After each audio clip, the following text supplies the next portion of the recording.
Pakinggan natin kung paano sinupalpal ni Attorney Vic Rodriguez si Marcos. Nagtataka nga ako, parang yung mga iba na naging kandidato nag-deliver lang yata ng suka nabigyan na ng certificate of candidacy. Alam mo ninyo, ang suka ang kalaban ng tanso. Ang suka ang kalaban ng peking ginto. Hindi man po ako gumagawa ng suka. Subalit, nung ako ho ay bata, maraming beses din naman ako nautosang bumili ng suka ng aking ina. At wala kong nakakahiya doon. Sapagkat pagamat ako ho ay nakabili ng suka ng maraming ulit at nautosang bumili ng suka ng maraming ulit, may diploma ho ako at nakapagtapos ako ng ulit.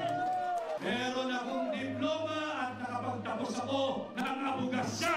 At higit sa lahat, meron akong certificate na nagpapatunay na ako ay isang ganap na abogado. Kaya ako ay natutuwa kung ito man ang Team Suka, isa po akong proud member ng